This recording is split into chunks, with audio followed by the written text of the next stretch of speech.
दोस्तों आज हम आपको आर्मी नर्सिंग असिस्टेंट के एग्जाम में आए हुए मोस्ट इंपोर्टेंट 50 क्वेश्चन कराने वाले हैं। ये सारे क्वेश्चन का मोस्ट इंपोर्टेंट क्वेश्चन होंगे। ये कई बार आपके आर्मी एनएक एग्जाम में क्वेश्चन रिपीट हो चुके हैं और ये सारे क्वेश्चन मैं आपको टॉपिक वाइज कराऊंगा। और जो हमारा पहला टॉपिक रहेगा केमिस्ट्री का रहेगा और इसी तरह आपको बायोलॉजी, फिजिक्स, केमिस्ट्री, जीके सभी के टॉपिक के क्वेश्चन आपको सॉल्व कराने वाला हूँ।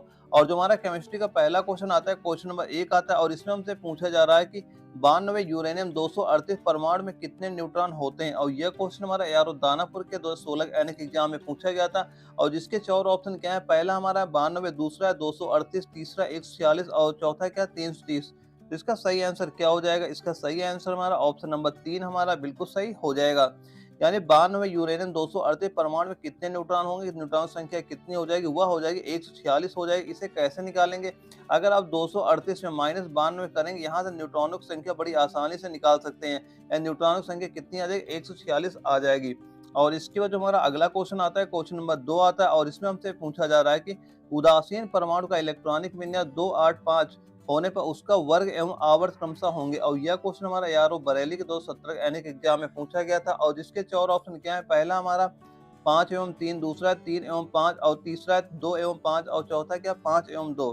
तो इसका सही आंसर क्या हो जाएगा? इसका सही आंसर हमारा ऑप्शन नंबर 1 हमारा बिल्कुल सही हो जाएगा।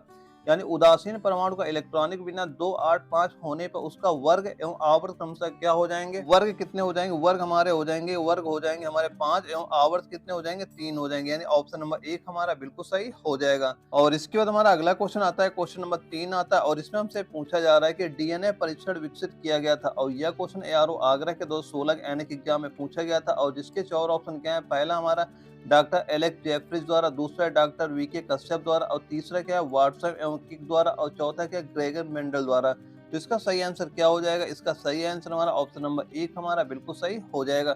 यानी डीएनए परीक्षण विकसित किया गया था, किसके द्वारा विकसित किया गया था? यह डॉक्टर एलेक्स जेफरीज द्वारा विकसित किया गया था। ऑप्शन नंबर 1 हमारा बिल्कुल सही हो जाएगा। अगला क्वेश्चन आता है, क्वेश्चन नंबर 4 आता है और इसमें हमसे पूछा गया है कि निम्न अभिक्रिया में उत्पाद कौन सा होगा? और ये हमारी रासायनिक अभिक्रिया दी गई थी और यह क्वेश्चन आपको एआरओ लखनऊ के 2017 एनएक एग्जाम में पूछा गया था और जिसके 4 ऑप्शन क्या है, पहला हमारा सी, दूसरा CaO और तीसरा CO2 और चौथा क्या O2। तो इसका सही आंसर क्या हो जाएगा? इसका सही आंसर हमारा ऑप्शन नंबर 2 हमारा बिल्कुल सही हो जाएगा। यानी निम्न अभिक्रिया में उत्पाद क्या हो जाएगा? इस रासायनिक अभिक्रिया का अंतिम उत्पाद क्या हो जाएगा? वह हो जाएगा हमारा CaO हो जाएगा। ऑप्शन नंबर 2 हमारा बिल्कुल सही हो जाएगा।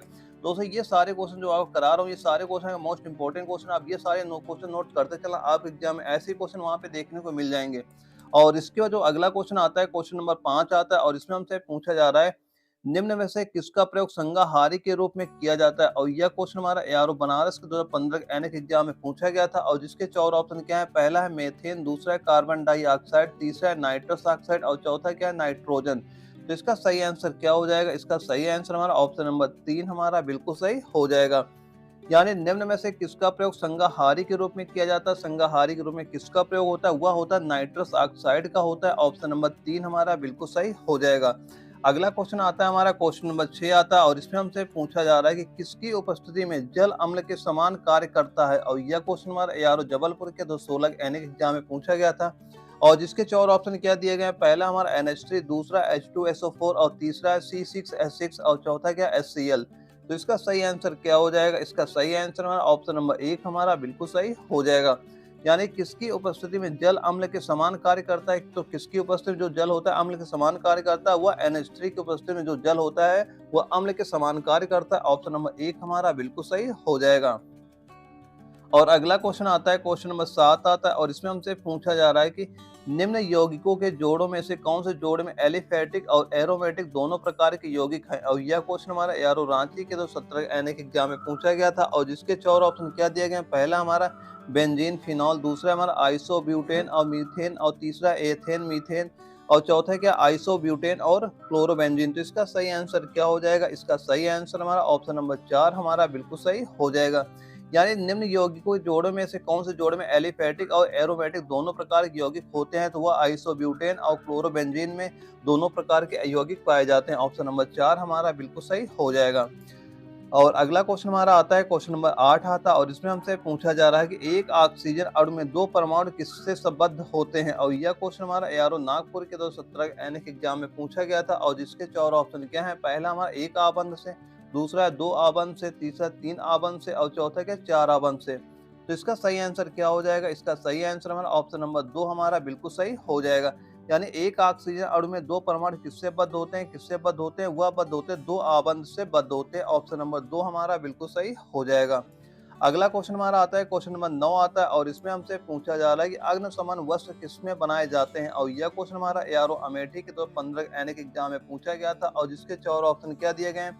पहला है अभ्रक, दूसरा हमारा एस्बेस्टस और तीसरा हमारा टेल्क और चौथा क्या स्टीटाइट। तो इसका सही आंसर क्या हो जाएगा? इसका सही आंसर हमारा ऑप्शन नंबर 2 हमारा बिल्कुल सही हो जाएगा। यानी अग्निशमन वस्त्र किससे बनाए जाते हैं? किससे बने होते हैं? ये एस्बेस्टस से बनाए जाते हैं। ऑप्शन नंबर 2 हमारा बिल्कुल सही हो जाएगा। दोस्तों यह क्वेश्चन आपका मोस्ट इंपोर्टेंट क्वेश्चन आपका कई बार आपके एग्जाम में रिपीट हो चुका है। और जो अगला क्वेश्चन हमारा आता है, क्वेश्चन नंबर 10 आता है और इसमें हमसे पूछा जा रहा है कि कॉपर पाइराइट से प्राप्त होने वाला कॉपर ब्लिस्टर कॉपर कहलाता है और ब्लिस्टर के निर्माण के लिए उत्तरदायी गैस कौन सी होती है? और यह क्वेश्चन हमारा एआरओ जयपुर के 2017 यानी कि एग्जाम में पूछा गया था और जिसके 4 ऑप्शन क्या दिए गए हैं? पहला हमारा CO2, दूसरा है CO, तीसरा हमारा NO2 और चौथा है क्या SO2। तो इसका सही आंसर क्या हो जाएगा? इसका सही आंसर हमारा ऑप्शन नंबर 4 हमारा बिल्कुल सही हो जाएगा। यानी कॉपर पाइराइट से प्राप्त होने वाला कॉपर ब्लिस्टर कॉपर कहलाता है। ब्लिस्टर के निर्माण के लिए उत्तरदायी गैस कौन सी हो जाएगी? वह SO2 गैस उत्तरदायी होती है। ऑप्शन नंबर 4 हमारा बिल्कुल सही हो जाएगा। और अगला क्वेश्चन हमारा आता है, क्वेश्चन नंबर 11 आता है और इसमें हमसे पूछा जा रहा है कि किडनी स्टोन में निम्नलिखित में से क्या पाया जाता है? और यह क्वेश्चन एआरओ बरेली के 2017 यानी कि एग्जाम में पूछा गया था और जिसके 4 ऑप्शन क्या है? पहला हमारा सोडियम ऑक्जेलेट, दूसरा है कैल्शियम ऑक्जेलेट, तीसरा हमारा सोडियम क्लोराइड और चौथा है क्या कैल्शियम एसिटेट। तो इसका सही आंसर क्या हो जाएगा? इसका सही आंसर हमारा ऑप्शन नंबर 2 हमारा बिल्कुल सही हो जाएगा। यानी किडनी स्टोन जो पथरी होती है में निम्नलिखित में से क्या पाया जाता है? क्या पाया जाता है? उसमें पाया जाता है कैल्शियम ऑक्जेलेट पाया जाता है। ऑप्शन नंबर 2 हमारा बिल्कुल सही हो जाएगा। दोस्तों ये सारे क्वेश्चन है मोस्ट इंपॉर्टेंट क्वेश्चन, आप ये सारे क्वेश्चन नोट करते चलना, आप एग्जाम में ऐसे ही वहाँ पे क्वेश्चन देखने को मिल जाएंगे। और जो हमारा अगला क्वेश्चन आता है, क्वेश्चन नंबर 12 आता है और इसमें हमसे पूछा जा रहा है कि फास्फोरस को जल में रखा जाता है क्यों? और यह क्वेश्चन हमारा एआरओ आगरा के 2017 यानी कि एग्जाम में पूछा गया था और जिसके 4 ऑप्शन क्या दिए गए हैं? पहला हमारा जल शुद्धिकरण के लिए, दूसरा है जल को मृत बनाने के लिए और तीसरा क्या ऑक्सीजन में इसके संपर्क को रोकने के लिए और चौथा क्या इसे विकृत करने के लिए। तो इसका सही आंसर क्या हो जाएगा? इसका सही आंसर हमारा ऑप्शन नंबर 3 हमारा बिल्कुल सही हो जाएगा। यानी फास्फोरस को जल में रखा जाता है। क्यों जल में रखा जाता है? यह रखा जाता है ऑक्सीजन में इसके संपर्क को रोकने के लिए इसे जल में रखा जाता है। ऑप्शन नंबर 3 हमारा बिल्कुल सही हो जाएगा। अगला क्वेश्चन हमारा आता है, क्वेश्चन नंबर 13 आता है और इसमें हमसे पूछा जा रहा है कि एक तत्व का इलेक्ट्रॉनिक विन्यास 1s2, 2s2, 2p6, 3s2, 3p6, 4s1, 3d5 है। आवर्त सारणी में तत्व का ब्लॉक एवं आवर्त क्या होगा? और यह क्वेश्चन एआरओ बनारस के 2016 यानी कि एग्जाम में पूछा गया था और जिसके 4 ऑप्शन क्या दिए गए? पहला हमारा पी ब्लॉक द्वितीय आवर्त, दूसरा हमारा डी ब्लॉक तृतीय आवर्त और तीसरा क्या है डी ब्लॉक चतुर्थ आवर्त और चौथा क्या है 5 ब्लॉक और तृतीय आवर्त। इसका सही आंसर क्या हो जाएगा? इसका सही आंसर हमारा ऑप्शन नंबर 3 हमारा बिल्कुल सही हो जाएगा। यानी कि एक तत्व का इलेक्ट्रॉनिक विन्यास ये दिया गया तो आवर्त सारणी में तत्व का ब्लॉक एवं आवर्त क्या हो जाएगा? वह हो जाएगा हमारा डी ब्लॉक एवं चतुर्थ आवर्त हो जाएगा। ऑप्शन नंबर 3 हमारा बिल्कुल सही हो जाएगा। दोस्तों ये सारे क्वेश्चन है मोस्ट इंपॉर्टेंट क्वेश्चन, आप ये सारे क्वेश्चन नोट करते चलिएगा। और जो हमारा अगला क्वेश्चन आता है, क्वेश्चन नंबर 14 आता है और इसमें हमसे पूछा जा रहा है कि एक तत्व का परमाणु क्रमांक 17 तथा द्रव्यमान संख्या 35 है। तत्व में प्रोटॉन एवं न्यूट्रॉनों की संख्या क्रमशः क्या होगी? और यह क्वेश्चन एआरओ अमेठी के 2016 यानी कि एग्जाम में पूछा गया था और जिसके 4 ऑप्शन क्या दिए गए? पहला हमारा 17 एवं 35, दूसरा 18 एवं 35, तीसरा 17 एवं 18 और चौथा है 18 एवं 17।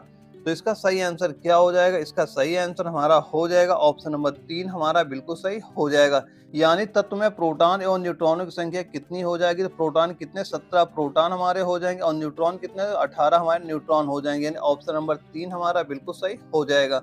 और इसके बाद जो हमारा आता है केमिस्ट्री का आज का आखिरी क्वेश्चन आता है, क्वेश्चन नंबर 15 आता है और इसमें हमसे पूछा जा रहा है कि खाने के नमक का रासायनिक नाम क्या है? और यह क्वेश्चन हमारा एआरओ लखनऊ के 2017 यानी कि एग्जाम में पूछा गया था और जिसके 4 ऑप्शन क्या है? पहला हमारा पोटेशियम क्लोराइड, दूसरा है सोडियम क्लोराइड और तीसरा है कैल्शियम क्लोराइड और चौथा है क्या सोडियम हाइपोसल्फेट। तो इसका सही आंसर क्या हो जाएगा? इसका सही आंसर हमारा ऑप्शन नंबर 2 हमारा बिल्कुल सही हो जाएगा।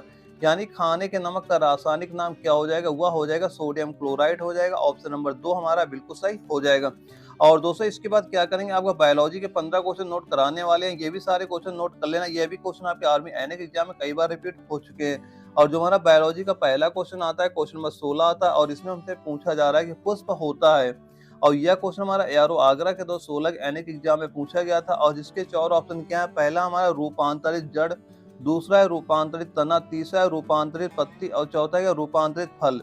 तो इसका सही आंसर क्या हो जाएगा, इसका सही आंसर हमारा ऑप्शन नंबर 2 हमारा बिल्कुल सही हो जाएगा। यानी पुष्प होता है तो पुष्प क्या होता है, यह रूपांतरित तना होता है। ऑप्शन नंबर 2 हमारा बिल्कुल सही हो जाएगा। और इसके बाद जो अगला क्वेश्चन आता है, क्वेश्चन नंबर 17 आता है, और इसमें हमसे पूछा जा रहा है कि जीव द्रव्य कुंजन का प्रक्रम कैसा होता है। और यह क्वेश्चन हमारा एआरओ आसाम के 2016 के एनए के एग्जाम में पूछा गया था। और जिसके 4 ऑप्शन क्या है, पहला हमारा बाह्य परासरण का, दूसरा अंतः परासरण का, और तीसरा अंतः चूसण का, और चौथा क्या वाष्पोत्सर्जन का। तो इसका सही आंसर कितना हो जाएगा, इसका सही आंसर हमारा ऑप्शन नंबर 1 हमारा बिल्कुल सही हो जाएगा। यानी जीव द्रव्य कुंजन का प्रक्रम कैसा होता है, वह होता है बाह्य परासरण का होता है। ऑप्शन नंबर 1 हमारा बिल्कुल सही हो जाएगा। और अगला क्वेश्चन हमारा आता है, क्वेश्चन नंबर 18 आता है, और इसमें हमसे पूछा जा रहा है कि लैटिन में वायरस का क्या अर्थ होता है। और यह क्वेश्चन हमारा एआरओ दानापुर के 2017 एनए के एग्जाम में पूछा गया था। और जिसके 4 ऑप्शन क्या है, पहला है मधुर, दूसरा है लघु, तीसरा है तरल, और चौथा क्या है विष। तो इसका सही आंसर क्या हो जाएगा, इसका सही आंसर हमारा ऑप्शन नंबर 4 हमारा बिल्कुल सही हो जाएगा। यानी लैटिन में वायरस का क्या अर्थ होता है, वायरस का क्या अर्थ हो जाएगा, वह होता है विष होता है। ऑप्शन नंबर 4 हमारा बिल्कुल सही हो जाएगा। अगला क्वेश्चन हमारा आता है, क्वेश्चन नंबर 19 आता है। इसमें हमसे पूछा जा रहा है केचुए का पृष्ठीय रुधिर वाहिका में रक्त का प्रवाह किस ओर होता है। और यह क्वेश्चन एआरओ सिलचर के 2015 एनए के एग्जाम में पूछा गया था। और जिसके 4 ऑप्शन क्या है, पहला हमारा पार्श्वमुखी, दूसरा है अधोमुखी, तीसरा है पश्चगामी, और चौथा है अग्रगामी। तो इसका सही आंसर क्या हो जाएगा, इसका सही आंसर हमारा ऑप्शन नंबर 4 हमारा बिल्कुल सही हो जाएगा। यानी केचुआ का पृष्ठीय रुधिर वाहिका में रक्त का प्रवाह किस ओर होता है, किस ओर होता है, यह होता है अग्रगामी होता है। ऑप्शन नंबर 4 हमारा बिल्कुल सही हो जाएगा। और इसके बाद जो हमारा अगला क्वेश्चन आता है, क्वेश्चन नंबर 20 आता है, और इसमें हमसे पूछा जा रहा है निम्न में से वृद्धि प्रवर्धक हार्मोन कौन सा होता है। और यह क्वेश्चन एआरओ दानापुर के 2016 एनए के एग्जाम में पूछा गया था। और हमारे जो 4 हार्मोन दिया गया, पहला क्या है ऑक्सिन है, दूसरा हमारा एब्सिलिक अम्ल है, तीसरा हमारा इथाइलिन है, और चौथा क्या है ये सभी। तो इसका सही आंसर क्या हो जाएगा, इसका सही आंसर हमारा ऑप्शन नंबर 1 हमारा बिल्कुल सही हो जाएगा। यानी कि निम्न में से वृद्धि प्रवर्धक हार्मोन कौन सा हो जाएगा, वह ऑक्सिन हो जाएगा। ऑप्शन नंबर 1 हमारा बिल्कुल सही हो जाएगा। और इसके बाद जो हमारा अगला क्वेश्चन आता है, क्वेश्चन नंबर 21 आता है, और इसमें हमसे पूछा जा रहा है निम्नलिखित में से कौन सा अंग ग्लाइकोजन को ग्लूकोज में बदलता है और रुधिर को शुद्ध करता है। और यह क्वेश्चन एआरओ बनारस के 2016 एनए के एग्जाम में पूछा गया था। और जिसके 4 ऑप्शन क्या है, पहला यकृत, दूसरा गुर्दा, तीसरा फेफड़े, और चौथा क्या तिल्ली। तो इसका सही आंसर क्या हो जाएगा, इसका सही आंसर हमारा ऑप्शन नंबर 1 हमारा बिल्कुल सही हो जाएगा। यानी निम्नलिखित में से कौन सा अंग ग्लाइकोजन को ग्लूकोज में बदलता है और रुधिर को शुद्ध करता है, तो कौन सा हो जाएगा, वह होता है यकृत होता है। ऑप्शन नंबर 1 हमारा बिल्कुल सही हो जाएगा। दोस्तों ये सारे क्वेश्चन मोस्ट इंपॉर्टेंट क्वेश्चन है, आप ये सारे क्वेश्चन नोट करते चलना, आप एग्जाम में ऐसे क्वेश्चन वहां पे देखने को मिल जाएंगे। और जो हमारा अगला क्वेश्चन आता है, क्वेश्चन नंबर 22 आता है, और इसमें हमसे पूछा जा रहा है कि कुनैन एक पादप से प्राप्त की जाती है, पादप के किस अंग से यह औषधि प्राप्त होती है। और यह क्वेश्चन एआरओ दानापुर के 2016 एनए के एग्जाम में पूछा गया था। और जिसके 4 ऑप्शन क्या है, पहला है पत्तियां, दूसरा फल, तीसरा जड़, और चौथा क्या तने एवं शाखाओं की छाल। तो इसका सही आंसर क्या हो जाएगा, इसका सही आंसर हमारा ऑप्शन नंबर 4 हमारा बिल्कुल सही हो जाएगा। यानी कुनैन एक पादप से प्राप्त की जाती है, पादप के किस अंग से यह औषधि प्राप्त होती है, किस अंग से प्राप्त होती है, यह तने या शाखाओं की छाल से प्राप्त होती है। ऑप्शन नंबर 4 हमारा बिल्कुल सही हो जाएगा। और जो अगला क्वेश्चन आता है, क्वेश्चन नंबर 23 आता है, इसमें हमसे पूछा जा रहा है जीन निम्न में से किससे बने होते हैं। और यह क्वेश्चन एआरओ दानापुर के 2016 के एनए के एग्जाम में पूछा गया था। और इसके 4 ऑप्शन क्या दिए गए, पहला हमारा अमीनो अम्लों से, दूसरा हिस्टोन प्रोटीन से, तीसरा डीएनए से, और चौथा क्या आरएनए से। तो इसका सही आंसर क्या हो जाएगा, इसका सही आंसर हमारा ऑप्शन नंबर सी हमारा बिल्कुल सही हो जाएगा। यानी जीन निम्न में से किसके बने होते हैं, किससे बने होते हैं, यह डीएनए से बने होते हैं। ऑप्शन नंबर सी हमारा बिल्कुल सही हो जाएगा। और जो अगला क्वेश्चन हमारा आता है, क्वेश्चन नंबर 24 आता है, इसमें हमसे पूछा जा रहा है वायरस जनित रोगों का समूह निम्न में से कौन सा है। और यह क्वेश्चन एआरओ बनारस के 2015 एनए के एग्जाम में पूछा गया था। और जिसके 4 ऑप्शन क्या है, पहला है खसरा एवं हैजा, दूसरा रेबीज एवं टेटनस, तीसरा हमारा पोलियो एवं डेंगू, और चौथा क्या हेपेटाइटिस एवं टाइफाइड। तो इसका सही आंसर क्या हो जाएगा, इसका सही आंसर हमारा ऑप्शन नंबर सी हमारा बिल्कुल सही हो जाएगा। यानी वायरस जनित रोगों का समूह निम्न में से कौन सा हो जाएगा, वह हो जाएगा पोलियो हो जाएगा एवं डेंगू हो जाएगा। ऑप्शन नंबर सी हमारा बिल्कुल सही हो जाएगा। अगला क्वेश्चन आता है, क्वेश्चन नंबर 25 आता है और इसमें हमसे पूछा जा रहा है कि शरीर के भीतर रक्त परिभ्रमण में लगभग कितना समय लगता है। और यह क्वेश्चन एआरओ नागपुर के 2016 के एनएक एग्जाम में पूछा गया था। और जिसके 4 ऑप्शन क्या है, पहला है 29 सेकंड, दूसरा 21 सेकंड, तीसरा 20 सेकंड और चौथा क्या है 23 सेकंड। तो इसका सही आंसर क्या हो जाएगा? इसका सही आंसर हमारा ऑप्शन नंबर डी हमारा बिल्कुल सही हो जाएगा। यानी शरीर के भीतर रक्त परिभ्रमण में लगभग कितना समय लगता है, कितना समय लगता है, वह लगता है 23 सेकंड का समय लगता है। ऑप्शन नंबर डी हमारा बिल्कुल सही हो जाएगा। और जो अगला क्वेश्चन हमारा आता है, क्वेश्चन नंबर 26 आता है, इसमें हमसे पूछा जा रहा है कि हृदय गति कम हो जाने पर इसे सामान्य अवस्था में लाने हेतु प्रयोग किया जाता है। और यह क्वेश्चन एआरओ सिलचर के 2016 एनएक एग्जाम में पूछा गया था। और जिसके 4 ऑप्शन क्या है, पहला हमारा इलेक्ट्रोकार्डियोग्राफ, दूसरा हमारा कम्यूटेड टोमोग्राफी स्कैन और तीसरा क्या पेसमेकर और चौथा क्या ऑटो एनालाइजर। तो इसका सही आंसर क्या हो जाएगा? इसका सही आंसर हमारा ऑप्शन नंबर सी हमारा बिल्कुल सही हो जाएगा। यानी हृदय गति कम हो जाने पर इसे समान अवस्था में लाने हेतु तो प्रयोग किया जाता है। किसका प्रयोग किया जाता है? हुआ पेसमेकर का प्रयोग होता है। ऑप्शन नंबर सी हमारा बिल्कुल सही हो जाएगा। और जो अगला क्वेश्चन आता है, क्वेश्चन नंबर 27 आता है, इसमें पूछ रहा है कि आरबीसी एवं डब्ल्यूबीसी का अनुपात कितना होता है। और यह क्वेश्चन यारो दानापुर के 2016 एनएक एग्जाम में पूछा गया था। और जो हमारे 4 ऑप्शन दिए गए हैं, पहला हमारा 600:1, दूसरा 600:2, तीसरा 600:3 और चौथा क्या 600:4। तो इसका सही आंसर क्या हो जाएगा? इसका सही आंसर हमारा ऑप्शन नंबर ए हमारा बिल्कुल सही हो जाएगा। यानी आरबीसी और डब्ल्यूबीसी का अनुपात कितना होता है? वह होता है हमारा 600:1 होता है। यानी ऑप्शन नंबर ए हमारा बिल्कुल सही हो जाएगा। और जो अगला क्वेश्चन आता है, क्वेश्चन नंबर 28 हमारा आता है और यह क्वेश्चन हमारा आया था एआरओ लखनऊ के 2016 एनएक एग्जाम में पूछा गया था। और इसमें पूछ क्या रहा है कि निम्न में से सर्वग्राहता किस रक्त समूह को कहा जाता है। और जिसके 4 ऑप्शन क्या है, पहला है हमारा बी समूह, दूसरा ए बी समूह, तीसरा ए समूह और चौथा है ओ समूह। तो इसका सही आंसर क्या हो जाएगा? इसका सही आंसर हमारा ऑप्शन नंबर बी हमारा बिल्कुल सही हो जाएगा। यानी सर्वग्रहता किस रक्त समूह को कहा जाता है? सर्वग्रहता किस रक्त समूह को कहा जाता है? वह ए बी समूह कहता है। ये किसी भी रक्त का ले सकता है, चाहे वो किसी भी ग्रुप का हो। यानी हमारा ऑप्शन नंबर बी हमारा बिल्कुल सही हो जाएगा। और जो अगला क्वेश्चन आता है, क्वेश्चन नंबर 29 आता है, इसमें हमसे पूछा जा रहा है कि निम्न में से संघ कार्डेट का एम्फीबिया वर्ग का उदाहरण कौन है। और यह क्वेश्चन यार दानापुर के 2015 एनएक एग्जाम में पूछा गया था। और यह क्वेश्चन का मोस्ट इंपोर्टेंट क्वेश्चन है, कई बार आपके एग्जाम में यह क्वेश्चन देखा जा चुका है। और इसके 4 ऑप्शन क्या है, पहला हमारा मेढक, दूसरा हमारा स्कोलियोडोन और तीसरा है उड़ने वाले जीव और चौथा क्या है सांप। जिसका सही आंसर क्या हो जाएगा? इसका सही आंसर हमारा ऑप्शन नंबर ए हमारा बिल्कुल सही हो जाएगा। यानी निम्न में से संघ कार्डेट का एम्फीबिया वर्ग का उदाहरण कौन सा हो जाएगा? वह हो जाएगा मेढक हो जाएगा। ऑप्शन नंबर ए हमारा बिल्कुल सही हो जाएगा।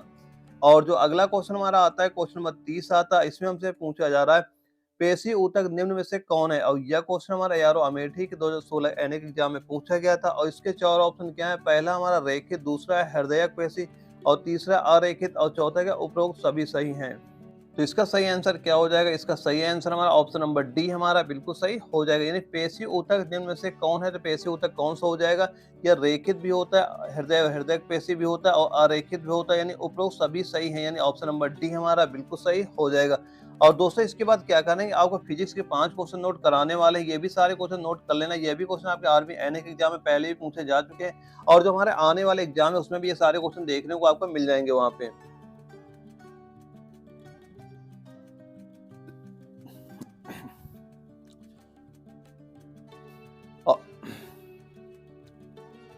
और जो हमारा फिजिक्स का पहला क्वेश्चन आता है, क्वेश्चन नंबर 31 आता है, इसमें पूछा जा रहा है आती हुई कार की चाल को मापने के लिए एक पुलिस अधिकारी उस पर निम्नलिखित में से क्या चमकाता है।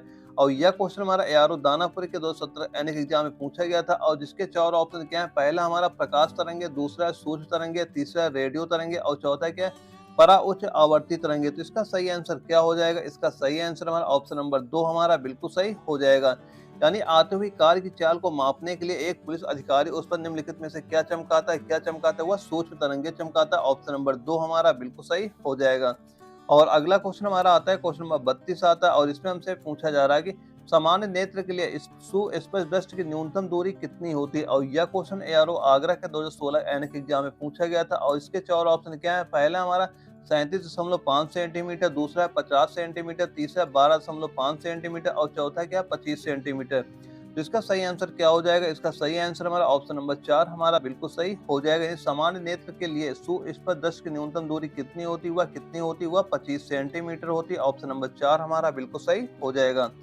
और अगला क्वेश्चन आता है, क्वेश्चन नंबर 33 आता है, इसमें हमसे पूछा जा रहा है कि आवर्धक लेंस वास्तव में क्या होते हैं। और यह क्वेश्चन एआरओ सिल्चर के 2017 एनएक एग्जाम में पूछा जा चुका है। और जिसके 4 ऑप्शन क्या है, पहला हमारा समतल अवतल लेंस, दूसरा अवतल लेंस, तीसरा उत्तल लेंस और चौथा क्या है, बेलनाकार लेंस। तो इसका सही आंसर क्या हो जाएगा, इसका सही आंसर हमारा ऑप्शन नंबर 3 हमारा बिल्कुल सही हो जाएगा। यानी आवर्धक लेंस वास्तव में क्या होते हैं, या क्या होते हैं, या होते हैं उत्तल लेंस होते हैं। ऑप्शन नंबर 3 हमारा बिल्कुल सही हो जाएगा। दोस्तों ये सारे क्वेश्चन का मोस्ट इंपॉर्टेंट क्वेश्चन, आप ये सारे क्वेश्चन नोट करते चलिएगा। और जो हमारा अगला क्वेश्चन आता है, क्वेश्चन नंबर 34 आता है, और इसमें हमसे पूछा जा रहा है किलोवाट घंटा एक यूनिट है। और यह क्वेश्चन एआरओ बनारस के 2016 के एनएक एग्जाम में पूछा गया था। और जिसके 4 ऑप्शन क्या है, पहला है ऊर्जा का, दूसरा है शक्ति का, तीसरा है बल का और चौथा क्या है, संवेग का। तो इसका सही आंसर क्या हो जाएगा, इसका सही आंसर हमारा ऑप्शन नंबर 1 हमारा बिल्कुल सही हो जाएगा। यानी किलोवाट घंटा एक यूनिट है, किसकी यूनिट है, या ऊर्जा की एक यूनिट होती है। ऑप्शन नंबर 1 हमारा बिल्कुल सही हो जाएगा। अगला क्वेश्चन हमारा आता है, क्वेश्चन नंबर 35 आता है, इसमें हमसे पूछा जा रहा है कि लैम्बर्ट नियम किससे संबंधित है। और यह क्वेश्चन एआरओ भोपाल के 2017 के एनएक एग्जाम में पूछा गया था। और इसके 4 ऑप्शन क्या है, पहला हमारा परावर्तन, दूसरा है अपवर्तन, तीसरा है व्यतिकरण और चौथा क्या है, प्रतिदीप्त। तो इसका सही आंसर क्या हो जाएगा, इसका सही आंसर हमारा ऑप्शन नंबर 4 हमारा बिल्कुल सही हो जाएगा। यानी लैम्बर्ट नियम किससे संबंधित है, किससे संबंधित हो जाएगा, या प्रतिदीप्त से संबंधित हो जाएगा। ऑप्शन नंबर 4 हमारा बिल्कुल सही हो जाएगा। और दोस्तों इसके बाद क्या करेंगे, आओ मैथमेटिक्स से 5 क्वेश्चन नोट कराने वाले हैं। मैथ के आप बस केवल ऐसे क्वेश्चन सॉल्व करते चलना। आप एग्जाम जो मैथ के 5 क्वेश्चन आते हैं बहुत ही आसानी से वहां सॉल्व कर लेंगे। और जो हमारा मैथ का पहला क्वेश्चन आता है, क्वेश्चन नंबर 36 आता है, और इसमें हमसे पूछा जा रहा है कि एक व्यक्ति ने एक पुराना स्कूटर 1200 में खरीदा एवं 200 उसके अनुरक्षण में लगाए, उसके द्वारा स्कूटर को 1680 में बेच दिया, उसे कितने प्रतिशत का लाभ प्राप्त हुआ। और यह क्वेश्चन है यारो आगरा के 2014 एनएक एग्जाम में पूछा गया। इसे कैसे सॉल्व करेंगे, इसमें जो जो वैल्यू दी गई सबसे पहले हम लिख लेते हैं। और हमसे पूछ क्या रहा है, हमसे पूछा जा रहा है कि उसका प्रतिशत लाभ कितना होगा। और इसमें दिया क्या जा रहा है, यानी कि एक पुराना स्कूटर 1200 में खरीदा और उसके मरम्मत पे 200 रुपए खर्च कर दिया, यानी उसका लागत कितनी लगी। जो हमारी लागत लग रही है, हम मान लो क्रय मूल्य मान लेते हैं, जो हमारी लागत कितनी लगी, वो लागत लगी हमारी 1200 ये हो गया और 200 ये हो गया, यानी 1400 रुपए हमारी लागत हो गई। और उसके बाद हमने बेचा कितना, 1680 को बेच दिया। जो हमारा सेलिंग प्राइस यानी विक्रय मूल्य कितना हो गया, वह हो गया हमारा 1680 रुपए। अब ये बताओ हमें प्रॉफिट कितना हुआ, प्रॉफिट हमें कितना हो जाएगा, 1680 में 1400 घटाएंगे कितना आ जाएगा, वहां से हमारा निकल के आ जाएगा कितना आ जाएगा, 280 निकल के आ जाएगा। अब हमसे पूछा क्या जा रहा है, उसे प्रतिशत लाभ बताओ। प्रतिशत लाभ कैसे निकालेंगे, यानी हमारी लागत कितनी है, हमारी लागत आई है 1400 रुपए और प्रॉफिट कितना हुआ, प्रॉफिट हुआ हमें 280। और परसेंटेज लाभ पूछ रहा है, तो गुड़े क्या कर देंगे, 100 कर देंगे, यहाँ से 2 जीरो काट देंगे, इसे काटेंगे 4 दूना 28 और जीरो। कितने परसेंट का हमें प्रॉफिट हुआ, 20% का प्रॉफिट हुआ, यानी ऑप्शन नंबर 1 हमारा बिल्कुल सही हो जाएगा। और दोस्तों इसके बाद क्या आता है, क्वेश्चन नंबर 37 आता है, और इसमें हमसे पूछा जा रहा है कि दो उम्मीदवारों ने एक चुनाव में डाले गए कुल वोटों का 30% वोट पाने वाला उम्मीदवार ने 16,000 वोटों से पीछे रह गया, कुल कितने वोट थे। और यह क्वेश्चन हमारा यारो दानापुर के 2016 एनएक एग्जाम में पूछा गया था। इसे कैसे सॉल्व करेंगे, सबसे पहले जो वैल्यू दी गई सबसे पहले सारी वैल्यू लिख लेंगे। और हमें पता है कुल वोटों की संख्या होती है, परसेंटेज हमेशा होती है 100% होती है। और इसमें एक उम्मीदवार ने अगर 30% वोट प्राप्त कर ली, एक ने अगर 30% प्राप्त किया, दूसरा कितना प्राप्त करेगा, वो 70% वोट प्राप्त करेगा। लेकिन इसमें दिया क्या जा रहा है, इसमें दिया जा रहा है कि जो 30% वोट प्राप्त करता है वह 16,000 वोटों से पीछे रह जाता है। अब यहाँ पे डिफरेंट अगर परसेंटेज में देखते हैं कितना आता है, वो 40% का आता है डिफरेंट यहाँ पे। लेकिन जो ऑटो में कितना आ रहा है, वो आ रहा है 16,000 आ रहा है यहाँ पे। तो इसे मान लो 1% कितना हो जाएगा, 1% काटेंगे, जीरो से जीरो काट देंगे, इधर से काटेंगे कितना आ गया, 4 चौक 16 आए, 4 आ गए, यहाँ पे हो गया 3 जीरो। यानी कि यहाँ से हमें पता हो गया हमारा 1% की वैल्यू कितनी आ गई, वह आ गई हमारी 400 हो गई। और हमसे पूछ रहा है कुल कितने वोट थे, और कुल कितने वोट थे, वो 100%। अगर 1% 400 के बराबर है तो कुल वोट कितने हो जाएंगे, 100% होते हैं। 100% कितना होगा, इसे क्या करेंगे, 100 से गुणा कर देंगे, 2 जीरो बढ़ जाएंगे, यानी हमारा ऑप्शन नंबर ए हमारा बिल्कुल सही हो जाएगा। और इसके बाद जो हमारा अगला क्वेश्चन आता है, क्वेश्चन नंबर 38 आता है, और इसमें हमसे क्या पूछा जा रहा है कि 512 को किस छोटी से छोटी संख्या से गुणा किया जाए कि यह एक पूर्ण घन बन जाए। और यह क्वेश्चन हमारा एआरओ नागपुर के 2016 एनएक एग्जाम में पूछा गया था। इसे कैसे सॉल्व करेंगे, इसमें हमें मान लो दिया गया 512, तो कैसे और हमें किस संख्या से गुणा करें कि ये हमारा पूर्ण घन बन जाए। तो सबसे पहले क्या करो, ऐसे निकाल लेते हैं, मान लो वर्गमूल जैसे वो निकालते हैं हम, जैसे लासा पास वैसे निकाल लेते हैं। सबसे पहले हम सबसे छोटी संख्या से काटो, कितना आएगा, 2 से काटो, 2 दूना 4 हो जाएगा, यहाँ 11 हो जाएगा, 2 पंचे 10, 2 छाक 12। और फिर इसे 2 से काटो कितना, 2 एक के 2, 2 दूनी 4, 8 दूनी 16, फिर 2 से काटो कितना आ जाए, 2 छाक 12, 2 चौको 8। और इसके बाद मान लो यहाँ कितना आ गया, यहाँ पे लिख गया हमारा, मान लो आगे यहाँ लिख देते हैं 64 लिख देते हैं। और इसे फिर 2 से काटो, यहाँ कितना हो जाएगा, 32 हो जाएगा। फिर 2 से काटो कितना आएगा, ये 16 हो जाएगा। फिर 2 से काटो कितना, 8 हो गया। फिर 2 से काटो कितना आ गया, 4 आ गया। अब यहाँ पे मान लो 4 हो गया है, अब मान लो 4 यहाँ पे लिख देते हैं। फिर मान लो 2 से काटो, यहाँ 2 आ गया, 2 से काटा ये 1 हो गया। अब सबसे पहले पूछा है किस संख्या से गुणा किया जाए कि पूर्ण घन बन जाए।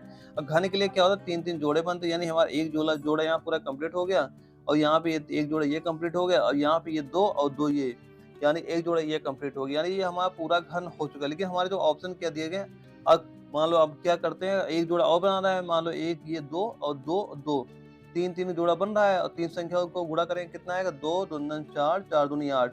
यानी किससे गुणा किया जाए, 8 से गुणा कर दो तो संख्या क्या हो जाएगी, पूर्ण घन बन जाएगी। यानी ऑप्शन नंबर 1 हमारा बिल्कुल सही हो जाएगा। दोस्तों आपको सारे क्वेश्चन ऐसे ही वहाँ पे सॉल्व करने, और इसके बाद हमारा अगला क्वेश्चन आता है, क्वेश्चन 39 आता है। और इसमें क्या हमसे पूछा जा रहा है कि ए किसी कार्य को 20 दिन में कर सकता है, और बी उसी कार्य को 30 दिन में कर सकता है, और ए और बी मिलकर उस कार्य को कितने दिन में कर सकते हैं। और यह क्वेश्चन हमारा यारो रांची के 2016 के एनएक एग्जाम में पूछा गया था। इसे कैसे सॉल्व करेंगे, मान लो 2 पर्सन, एक हमारा ए हो गया, एक हो गया बी। और मान लो एक काम करता है, ये 20 दिन में करता है, ये करता है 30 दिन में करता है, तो दोनों मिलकर का कार्य करें, पूरे काम के कितने दिन में समाप्त करेंगे। तो सबसे पहले निकालो 20 और 30 का एलसीएम कितना होता है, वो होता है 60 होता है। अब 20 को 60 से भाग करेंगे कितना आएगा, 3 आएगा, और 30 को 60 से भाग करेंगे 2 आएगा। यानी जो हमारा ए है वो एक दिन में कितना यूनिट काम करता है, 3 यूनिट काम करता है। और जो हमारा बी है वो एक दिन में कितने यूनिट काम करता है, 2 यूनिट काम करता है। तो अगर ये दोनों मिल जाते हैं तो एक दिन में कितना काम करते हैं, वो 5 यूनिट काम करेंगे, और कुल काम हमारा है कितना, वो 60 है। अगर एक दिन में 5 कर रहे हैं तो 60 से क्या करेंगे, भाग कर देंगे, कितना आ जाएगा, 5 के 5, 5 दूना 10। यानी पूरे काम को कितने दिन में समाप्त करेंगे, ये समाप्त करेंगे 12 दिन में। यानी ऑप्शन नंबर 3 हमारा बिल्कुल सही हो जाएगा। और दोस्तों जो अगला क्वेश्चन हमारा मैथ का आता है, यह भी क्वेश्चन आपको कई बार आपके आर्मी एनएक एग्जाम में पूछा जा चुका है। इसमें हमसे पूछा जा रहा है कि क्वेश्चन नंबर 40 में सबसे उपयुक्त विकल्प चुने, यानी 30, 60 और 72 का महत्तम समापवर्तक क्या होगा। और यह क्वेश्चन हमारा यारो अमेठी के 2016 के एनएक एग्जाम में पूछा गया था। इसे एक सिंपल सा आपका ट्रिक बताता हूँ, ऐसे ही आपको वहाँ पे सॉल्व करना, जहाँ से आपका टाइम बिल्कुल बच जाएगा वहाँ पे। यानी हमारी 3 संख्याएं दी गई, एक संख्या हमारी 30 है, एक संख्या हमारी 60 है, और एक संख्या हमारी कितनी है, 72 है। सबसे पहले क्या निकालो, इनका डिफरेंट दो, सभी संख्याओं का अंतर निकाल लो। अंतर कितना होगा, 60 और 30 में अंतर कितना आएगा, 30 आ जाएगा, और 60 और 72 का अंतर कितना आएगा, वो 12 आ जाएगा। अब 30 और 12 का अंतर निकालो, कितना आएगा, 10 में 2 घटेगा कितना आ जाएगा, वो 8 हो जाएगा। अब यहाँ 2 में 1 घटेगा कितना आ जाएगा, वो 1 हो जाएगा, 18। यानी हमारी जो संख्या निकल के आ गई, संख्या निकल के आ गई हमारी 18 अंतर आ गया है। अब आपको क्या करना है, जो हमारे 4 ऑप्शन दिए जाएंगे, इन्हीं ऑप्शन को चेक करना। सबसे पहले हम जो वो संख्या लेंगे जो सबसे बड़ी संख्या है। सबसे बड़ी संख्या इसमें कौन दिख रही है, 12 दिख रही है। 12 दिख रही है तो क्या करेंगे, अगर हम 18 को भाग 12 में करते जाएगा, 12 से नहीं कट रहा है, तो ये हमारा ऑप्शन गलत हो जाएगा। अब इसके बाद जो हमारा ऑप्शन बड़ी संख्या दिख रही है वो 6 दिख रही है। अब 18 में भाग करो, 6 का जाएगा, ये 6 का 6, 6 12, 36, 18, हाँ भाग चली जाती है, और इससे बड़ी संख्या कोई दी नहीं गई है। इसलिए हमारा ऑप्शन नंबर 3 हमारा बिल्कुल सही हो जाएगा। दोस्तों आपको एग्जाम में ऐसे क्वेश्चन सॉल्व करना, तभी आपका टाइम वहाँ पे बच पाएगा। और दोस्तों इसके बाद क्या करेंगे, आपको जीके जीएस के 10 क्वेश्चन नोट कराने वाले, ये भी सारे क्वेश्चन आपके आर्मी एनडी के एग्जाम में पहले पूछे जा चुके हैं, और आगे भी आने के पूरे चांस है। आपको वही सारे क्वेश्चन करा रहा हूँ। और जो हमारा जीके का पहला क्वेश्चन आता है, क्वेश्चन 41 आता है, और इसमें हमसे क्या पूछा जा रहा है, प्रसिद्ध फारसी त्योहार नवरोज का प्रवर्तन किसने किया था। और यह क्वेश्चन हमारा यारो दानापुर के 2016 के एनएक एग्जाम में पूछा गया था। और इसके 4 ऑप्शन क्या है, पहला हमारा अलाउद्दीन खिलजी, दूसरा इल्तुतमिश, तीसरा फिरोज तुगलक, और चौथा क्या है, बलबन। तो इसका सही आंसर क्या हो जाएगा, इसका सही आंसर हमारा ऑप्शन नंबर डी हमारा बिल्कुल सही हो जाएगा। यानी प्रसिद्ध फारसी त्योहार नवरोज का प्रवर्तन किसने किया था, किसने किया था, यह किया था बलबन ने किया था। ऑप्शन नंबर डी हमारा बिल्कुल सही हो जाएगा। और जो अगला क्वेश्चन हमारा आता है, क्वेश्चन नंबर 42 आता है, और इसमें हमसे पूछा जा रहा है कि भारत की किस नदी को वृद्ध गंगा कहा जाता है। और यह क्वेश्चन एआरओ सिलचर के 2016 के एनएक एग्जाम में पूछा गया था। और इसके 4 ऑप्शन क्या है, पहला हमारा कृष्णा नदी, दूसरा गोदावरी नदी, तीसरा कावेरी नदी, और चौथा है नर्मदा नदी। तो इसका सही आंसर क्या हो जाएगा, इसका सही आंसर हमारा ऑप्शन नंबर बी हमारा बिल्कुल सही हो जाएगा। यानी भारत की किस नदी को वृद्ध गंगा कहा जाता है, वृद्ध गंगा किसे बोला जाता है, वो गोदावरी नदी को बोला जाता है। ऑप्शन नंबर बी हमारा बिल्कुल सही हो जाएगा। दोस्तों यह क्वेश्चन का मोस्ट इंपोर्टेंट क्वेश्चन है, कई बार आपके आर्मी एनएक एग्जाम में पूछा जा चुका है। और इसके बाद जो अगला क्वेश्चन आता है, क्वेश्चन नंबर 43 आता है, इसमें हमसे पूछा जा रहा है भारतीय संविधान में मौलिक कर्तव्य कब जोड़े गए थे। और यह क्वेश्चन यारो जबलपुर के 2017 एनएक एग्जाम में पूछा गया था। और इसके 4 ऑप्शन क्या है? पहला हमारा 1975, दूसरा 1976, तीसरा 1970 और चौथा क्या है? 1919। तो इसका सही आंसर क्या हो जाएगा? इसका सही आंसर हमारा ऑप्शन नंबर बी हमारा बिल्कुल सही हो जाएगा।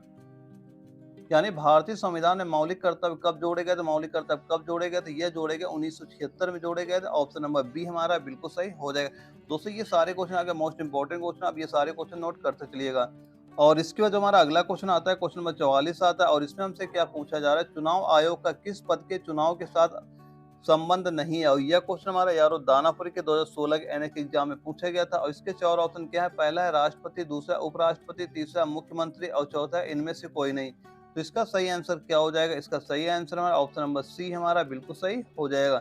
यानी चुनाव आयोग का किस पद के चुनाव के साथ संबंध नहीं है, किस पद के साथ नहीं है, वह हो जाएगा हमारा मुख्यमंत्री। ऑप्शन नंबर सी हमारा बिल्कुल सही हो जाएगा। और इसके बाद हमारा अगला क्वेश्चन आता है, क्वेश्चन नंबर 45 आता है। और इसमें हमसे पूछा जा रहा है कि क्यू शब्द का प्रयोग किस खेल से किया जाता है? और यह क्वेश्चन एआरओ बरेली के 2016 एनएक एग्जाम में पूछा गया था। और इसके 4 ऑप्शन क्या है? पहला हमारा बिलियर्ड्स, दूसरा है पोलो, तीसरा है शतरंज और चौथा क्या? गोल्फ। तो इसका सही आंसर क्या हो जाएगा? इसका सही आंसर हमारा ऑप्शन नंबर ए हमारा बिल्कुल सही हो जाएगा। यानी क्यू शब्द का प्रयोग किस खेल से किया जाता है? क्यू शब्द का प्रयोग किस खेल से किया जाता है? वह बिलियर्ड्स से किया जाता है। ऑप्शन नंबर ए हमारा बिल्कुल सही हो जाएगा। दोस्तों ये सारे क्वेश्चन आपको नोट करते चलना है। और इसके बाद जो हमारा अगला क्वेश्चन आता है, क्वेश्चन नंबर 46 आता है। और इसमें हमसे क्या पूछ रहा है कि रंगोली लोक शैली प्रचलित है? और यह क्वेश्चन हमारा यारो बंगलोर के 2016 एनएक एग्जाम में पूछा गया था। और इसके 4 ऑप्शन क्या है? पहला है उड़ीसा, दूसरा महाराष्ट्र, तीसरा है हमारा पश्चिम बंगाल और चौथा है आंध्र प्रदेश। तो इसका सही आंसर क्या हो जाएगा? इसका सही आंसर हमारा ऑप्शन नंबर बी हमारा बिल्कुल सही हो जाएगा। यानी रंगोली लोक शैली प्रचलित है, कहाँ प्रचलित है? यह प्रचलित है हमारी महाराष्ट्र में प्रचलित है। ऑप्शन नंबर बी हमारा बिल्कुल सही हो जाएगा। और जो अगला क्वेश्चन हमारा आता है, क्वेश्चन नंबर 47 आता है। और इसमें हमसे पूछा जा रहा है कि यदि राष्ट्रपति और उपराष्ट्रपति दोनों के कार्यकाल रिक्त हैं तो कौन भारत के राष्ट्रपति के तौर पर काम करेगा? और यह क्वेश्चन है यारो रांची के 2015 एनएस एग्जाम में पूछा गया था। और इसके 4 ऑप्शन क्या है? पहला है भारत के प्रधानमंत्री, दूसरा है भारत के लोकसभा अध्यक्ष, तीसरा हमारा सत्तारूढ़ पार्टी का सबसे वरिष्ठ सदस्य और चौथा क्या? भारत के मुख्य न्यायाधीश। तो इसका सही आंसर क्या हो जाएगा? इसका सही आंसर हमारा ऑप्शन नंबर डी हमारा बिल्कुल सही हो जाएगा। जो भारत का मुख्य न्यायाधीश है यह राष्ट्रपति का कार्य करेगा। ऑप्शन नंबर डी हमारा बिल्कुल सही हो जाएगा। और अगला क्वेश्चन हमारा आता है, क्वेश्चन नंबर 48 आता है। और इसमें हमसे पूछा जा रहा है नदी के बहाव की दिशा के परिवर्तन के कारण बनी हुई झील को क्या कहते हैं? और यह क्वेश्चन यारो दानापुर के 2016 एनएक एग्जाम में पूछा गया था। और इसके 4 ऑप्शन क्या है? पहला है लैगून झील, दूसरा है हमारा प्लाया झील, तीसरा है घाटी झील और चौथा है क्या है? गोखुर झील। तो इसका सही आंसर क्या हो जाएगा? इसका सही आंसर हमारा ऑप्शन नंबर बी हमारा बिल्कुल सही हो जाएगा। यानी नदी के बहाव की दिशा के परिवर्तन के कारण बनी हुई झील को क्या कहते हैं? क्या कहते हैं? उसे बोलते हैं प्लाया झील बोला जाता है। ऑप्शन नंबर बी हमारा बिल्कुल सही हो जाएगा। अगला क्वेश्चन हमारा आता है, क्वेश्चन नंबर 49 आता है। इसमें हमसे पूछा जा रहा है खुले बाजार की क्रियाएं एक हिस्सा है। और यह क्वेश्चन हमारा यारो आगरा के 2016 के एनएक एग्जाम में पूछा गया था। और इसके 4 ऑप्शन क्या है? पहला हमारा मौद्रिक नीति का, दूसरा राजकोषीय नीति का और तीसरा विदेशी व्यापार नीति का और चौथा क्या? औद्योगिक नीति का। तो इसका सही आंसर क्या हो जाएगा? इसका सही आंसर हमारा ऑप्शन नंबर ए हमारा बिल्कुल सही हो जाएगा। यानी खुले बाजार की क्रियाएं एक हिस्सा है, किसकी एक हिस्सा होती है? यह मौद्रिक नीति का एक हिस्सा होती है। ऑप्शन नंबर ए हमारा बिल्कुल सही हो जाएगा। अगला क्वेश्चन हमारा आता है, क्वेश्चन नंबर 50 आता है। और इसमें हमसे पूछा जा रहा है भूमध्य सागर का सबसे गहरा भाग कहाँ पाया जाता है? और यह क्वेश्चन हमारा यारो दानापुर के 2016 एनएक एग्जाम में पूछा गया था। और इसके 4 ऑप्शन क्या है? पहला हमारा काला सागर, दूसरा हमारा एड्रियाटिक सागर, तीसरा एजियन सागर और चौथा क्या? हमारा क्रीट द्वीप के मध्य में। तो इसका सही आंसर क्या हो जाएगा? इसका सही आंसर हमारा ऑप्शन नंबर बी हमारा बिल्कुल सही हो जाएगा। यानी भूमध्य सागर का सबसे गहरा भाग कहाँ पाया? तो सबसे गहरा भाग कहाँ पे होता है? वह होता है एड्रियाटिक सागर में होता है। ऑप्शन नंबर बी हमारा बिल्कुल सही हो जाएगा। दोस्तों मैंने अभी आपको 50 मोस्ट इंपोर्टेंट वो सारे क्वेश्चन कराए, वो आपके एनएक एग्जाम में कई बार रिपीट हो चुके हैं और जो क्वेश्चन आपके आने वाले एग्जाम में आ सकते हैं। दोस्तों ये सारे क्वेश्चन नोट करते चलना, और क्योंकि आपके एग्जाम में ऐसे क्वेश्चन वहाँ पे देखने को मिल जाएंगे। और दोस्तों अगर आपको यह वीडियो अच्छी लगे तो वीडियो को लाइक करना, अगर आप चैनल पहली बार है चैनल सब्सक्राइब करना, ताकि आगे भी चल के आपको इस तरह की वीडियो मिलते रहे। ओके दोस्तों, मिलते हैं अगले वीडियो में, तब तक के लिए जय हिंद, वंदे मातरम।